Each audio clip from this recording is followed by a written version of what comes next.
नमस्कार विद्यार्थी मित्रांनो, स्वागत आहे तुमचं यशोदीप IAS अकॅडमी या यूट्यूब चॅनलला।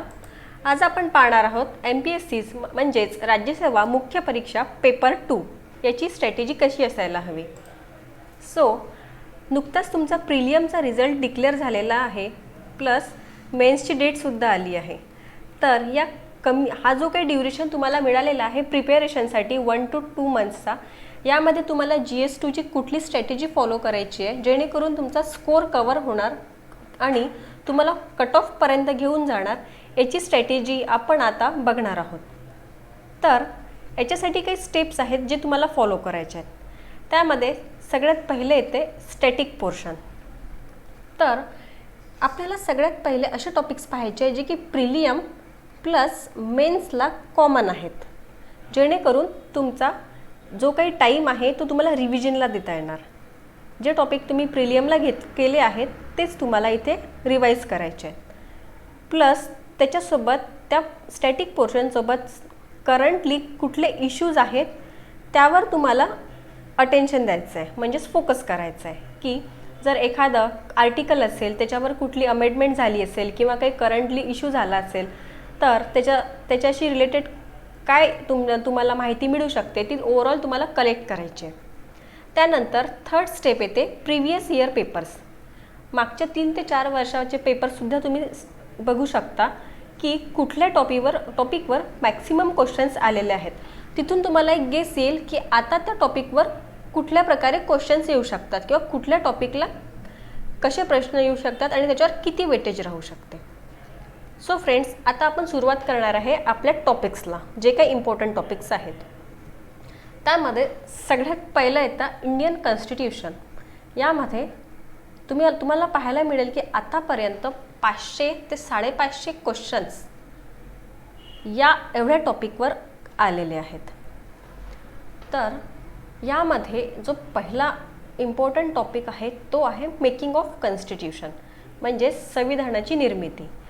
तर यामध्ये तुम्हाला कॉन्स्टिट्युएंट असेंब्ली काय आहे किंवा त्याच्यात किती मेंबर्स होते, त्याच्यामध्ये काही नॉमिनेटेड होते, काही इलेक्टेड होते, तर ते कसे होते, कुठल्या रिजनमधून होते, हे तुम्हाला पाहायचं आहे।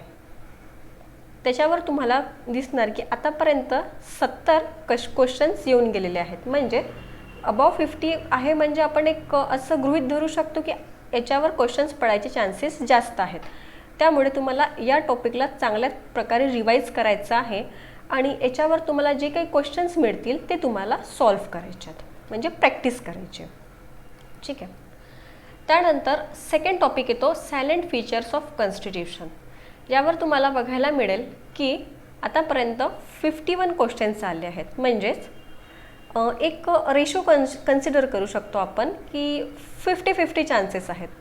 क्वेश्चन्स येऊ पण शकतात किंवा नाही पण येऊ शकत। त्यामुळे तुम्हाला बेसिकली काय फीचर्स आहेत आपल्या कॉन्स्टिट्यूशनचे, जसं ते लॉंगेस्ट आहे किंवा युनिटरी फीचर्स कसे आहेत त्याच्यात, किंवा फ्लेक्झिबिलिटी, अमेंडमेंट प्रोसिजर्स जे काही आहेत ते कसे आहेत, जे काही बेसिक डिटेल्स आहेत आपल्या कॉन्स्टिट्यूशनच्या त्या एकदा तुम्हाला ओव्हरलुक करून घ्यायच्या, म्हणजे जेणेकरून तुम्हाला त्याची आयडिया येणार। त्यानंतर सगळ्यात इम्पॉर्टंट टॉपिक येतो फंडामेंटल राईट्स, जो आपल्या पार्ट 3 मध्ये कव्हर होतो। ठीक आहे। आर्टिकल 12 ते 35 यामध्ये आपले जे काही फंडामेंटल राईट्स आहेत ते तुम्हाला चांगल्या प्रकारे स्टडी करायचे आहेत। पहिले तर त्याचा जो काही स्टॅटिक पोर्शन आहे, जसं की आर्टिकल 14 इक्वॅलिटीसाठी येतं, 15 डिस्क्रिमिनेशनसाठी येतं, त्याच्यानंतर मग 17 एव्हॉल्युशन ऑफ अनटचेबिलिटी, हे जे काही बेसिक आहे ते तुम्हाला वाचायचे आहेत। कारण तुम्ही जर प्रिव्हियस इयर पेपर पाहत असाल तर तुम्हाला एक गोष्ट नोटीस करता येणार की तुम्हाला मॅच दी पेअरमध्ये या टाईपचे क्वेश्चन्स पाहायला मिळणार, जसे की एक साईडला आर्टिकल्स दिलेले असतात आणि समोर त्याचं डिस्क्रिप्शन दिलेलं असतं आणि मग तुम्हाला ते मॅच करावे लागतात की कुठलं आर्टिकल कशासाठी मॅच होतं किंवा कशासाठी आहे। हे तुमचे शुअर शॉट मार्क असतात। जर तुम्ही एकदा हे जर लर्न केले किंवा मगअप केले, रट्टा मारला, तर याचे तुम्हाला शुअर शॉट मार्क मिळू शकतात। म्हणून तुम्हाला हे जे काही स्टॅटिक पोर्शन आहे हा चांगल्या प्रकारे लर्न म्हणू शकतो किंवा तुम्हाला रिवाइज करायचं आहे। त्याच्यानंतर येतं या फंडामेंटल राईट्सचा करंट इश्यू। यामध्ये तुम्हाला बघायला मिळेल की फंडामेंटल राईट्सवर खूपसे चेंजेस झालेले आहेत किंवा याच्यावर खूपसे तुम्हाला केसेस पाहायला मिळतात. जसं की जो आपला फंडामेंटल राईट आहे freedom of speech and expression, यावर सध्या एक केस झाली होती. हेट स्पीच म्हणून आपण त्याच्यावर बोलू शकतो की हेट स्पीच जी झाली होती Amish Devgn versus union.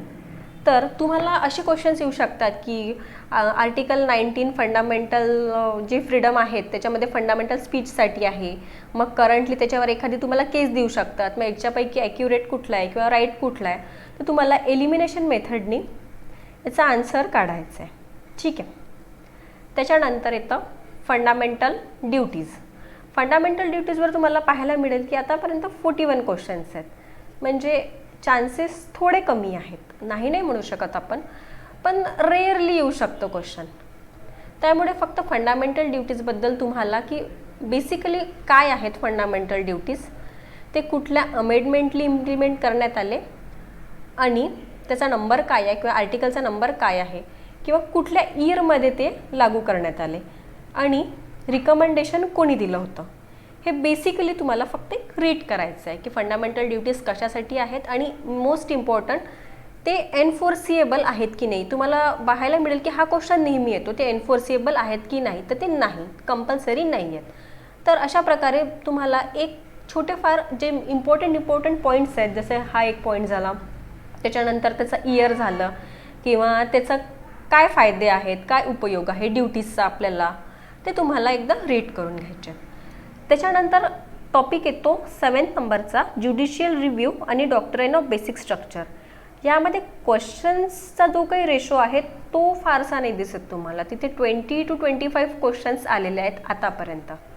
But याच्याशी रिलेटेड जे काही केसेस झालेले आहेत ते एकदा तुम्हाला ओव्हरलुक करायचे आहेत की बेसिकली कुठल्या केसेस होतात. त्याच्यामध्ये एक केशवनंद भारतीस केस, त्याच्यानंतर गोलकनाथ केस, या 2 केसवर तुम्हाला थोडं स्पेशल अटेन्शन द्यायचं आहे की बा यावेळेस सुप्रीम कोर्टाचं जजमेंट काय होतं आणि गोलकनाथ केसमध्ये सुप्रीम कोर्टाने जजमेंट काय दिलं होतं, हे सुद्धा तुम्हाला येऊ शकतात. या टाईपचे क्वेश्चन्स पडतात. एक तर यांचे इयर येतात, त्याच्यानंतर सुप्रीम कोर्टाचे जजमेंट्स काय होते ज्यावर तुम्हाला क्वेश्चन्स दिसतील. त्याच्यानंतर येते structure and function of major commissions. आपल्या कॉन्स्टिट्यूशनमध्ये भरपूरसे कमिशन्स दिलेले आहेत, जसं की Sarkaria commission, Mandal commission, national human right commission. तर हे कशासाठी आहेत, याच्यापैकी स्टॅट्युटरी कुठले आहेत किंवा कॉन्स्टिट्यूशनल कुठले आहेत, मग त्यांचं वर्क काय आहे किंवा कशासाठी ते वर्क करतात, ते तुम्हाला एकदा बघायचं आहे. किंवा मग करंटली त्यांनी कुठली स्कीम आणली असेल किंवा त्यांची कोणती थीम असेल तर त्यावर तुम्हाला स्पेशल अटेन्शन द्यायचं आहे. ठीक आहे. त्यानंतर येतं इंडियन फेडरलिझम. इंडियन फेडरलिझमवर तुम्हाला दिसेल की आतापर्यंत 40 to 45 क्वेश्चन्स आलेले आहेत. बट यामध्ये जो आर्टिकल 370 आहे त्यावर तुम्हाला जास्तीत जास्त फोकस करायचा आहे, कारण आर्टिकल 370 जो आहे तो येतो special status of Jammu Kashmir. जे जम्मू काश्मीर आहे त्याच्यासाठी तो लागू होतो, त्यामुळे तुम्हाला त्याच्यावर जास्तीत जास्त फोकस करायचा आहे. ठीक आहे. त्यानंतर येतं डिस्ट्रीब्युशन ऑफ लेजिस्लेटिव्ह पॉवर्स.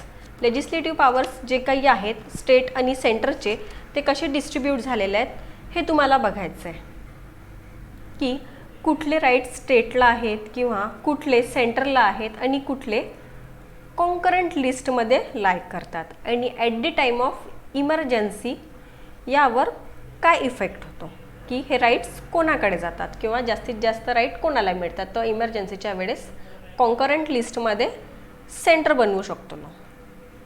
हा एक युनिटरी फीचर आहे आपल्या कॉन्स्टिट्यूशनचा. तर हे बाकीसुद्धा काही फीचर्स आहेत जे तुम्हाला एकदा डिटेलमध्ये रीड करायचे आहेत आणि त्याच्यावर जर तुम्हाला काही क्वेश्चन्स मिळत असतील तर ते तुम्हाला एकदा सॉल्व्ह करायचे आहेत. त्यानंतर येतं नीती आयोग. नीती आयोगचं खूप चांगलं कंट्रीब्युशन आहे. एक तर पहिलंच मोस्ट इम्पॉर्टंट, नीती आयोग कधी एस्टॅब्लिश झालं ते तुम्हाला बघायचं आहे.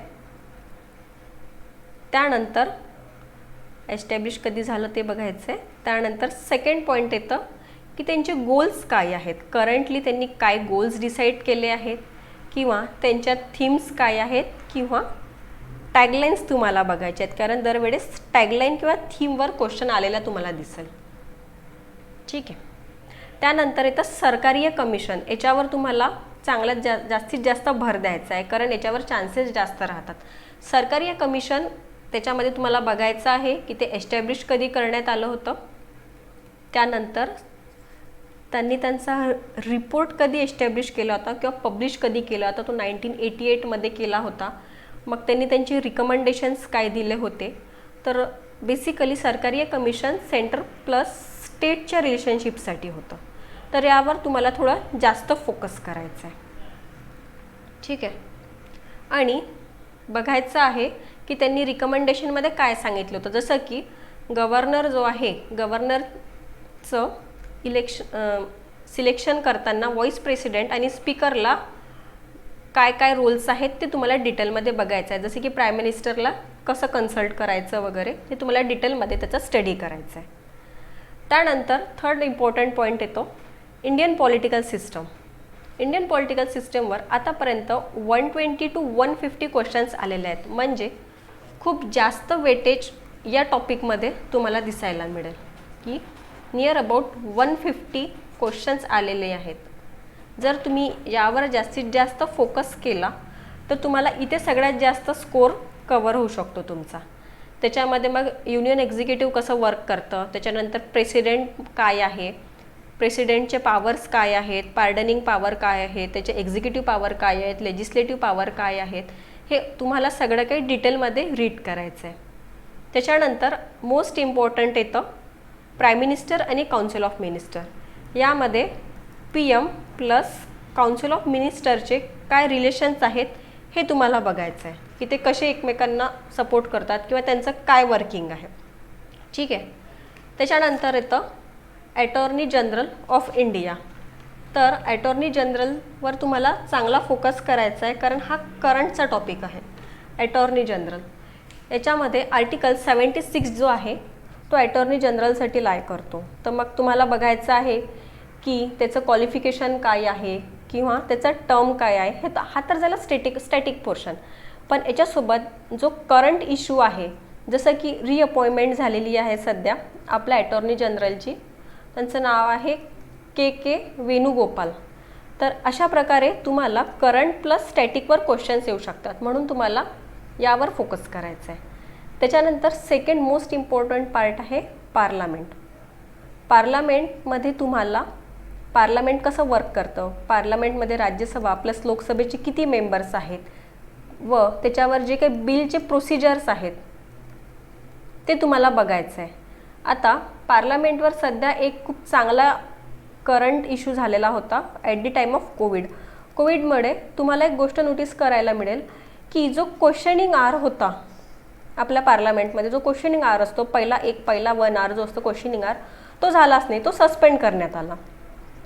तर तुम्हाला बघायचं आहे की या पहिले किती वेळा सस्पेंड झाला होता आणि यावेळेस का सस्पेंड करण्यात आला किंवा त्याचे ड्रॉबॅक्स काय काय झाले, काय इफेक्ट झाला बिलवर.